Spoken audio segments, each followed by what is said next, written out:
Thank you very much. Thank you very much, Cahirlock. Las Cahirlock.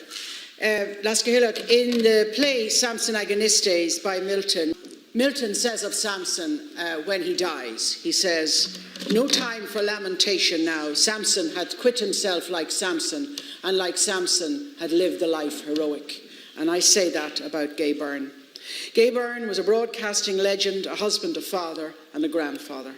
He was an extraordinary communicator across our entire country and beyond for 60 years. He woke us all up and he protected us as he did it, and his talent was immeasurable. He was a cultural and social barometer of an Ireland about to grow up across those years and face all of its responsibilities, both past and present. In the history of the state, through the national broadcaster RTE, he totally embodied what all great public service broadcasting aspires to: entertainment, information, and education across radio and television. Most of us, through our lives, if we are paying any kind of attention, can learn and are capable of learning through osmosis. We watch and we listen, and it is how I learned from great teachers who never knew I was doing it, from great artists, from great poets, from great thinkers, and from great elders. Learned by osmosis from those that I admired from afar when I was young. Anybody who had any interest in the art and the skill and the craft of communication knew to look in the direction of Gay Byrne. Here you would find a master. And when I became a friend in later life, that admiration only deepened and grew.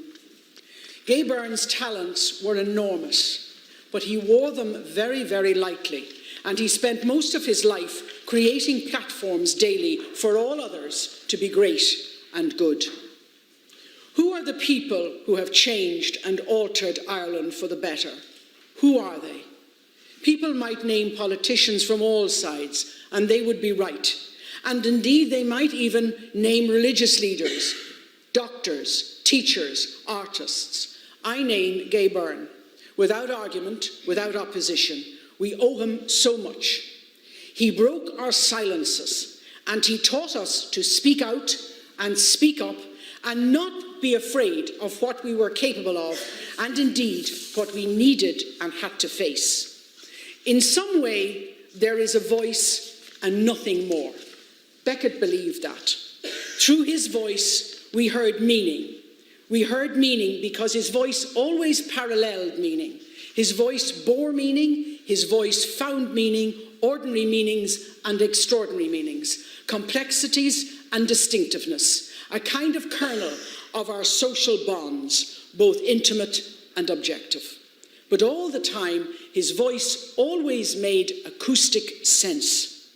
Across generations, we inhabited the universe of his voice.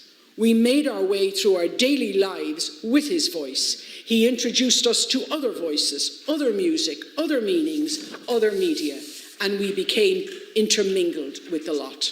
First on radio and then on television, where voice is still dominant. Progress over 50 years in Ireland in some way announced itself through his voice and his show. In some way, Gay Byrne's voice was a sign of Ireland's life, and as such, compelling. That is what we have lost, a compelling voice away from the madding crowd. And I think now it's time to carry its echo with us. In the Curate Troy, and I quoted this before on the death of Seamus Heaney, but in the Curate Troy, which was a dramatisation of Sophocles' Philoctetes by Seamus Heaney, who is a favourite poet of Gay Byrne's wife, Kathleen Watkins, the chorus of elders speak these lines at the close of the play. And I would consider myself, after many years here, an elder of the Senate. I'm very happy to say that because I've learned so much here. I've listened well, and I've learned by other great senators here by osmosis. But this is what they say, and I'll end with these words, Heaney's words. Now it's high watermark and flood tide in the heart, and time to go. The sea nymphs in the spray will be the chorus now. What's left to say? Well, suspect too much sweet talk, but never close your mind. It was a fortunate wind that blew me here. I leave half ready to believe that a crippled trust might walk, and the half-true rhyme is love. I say that of Gay Byrne. May he rest in peace.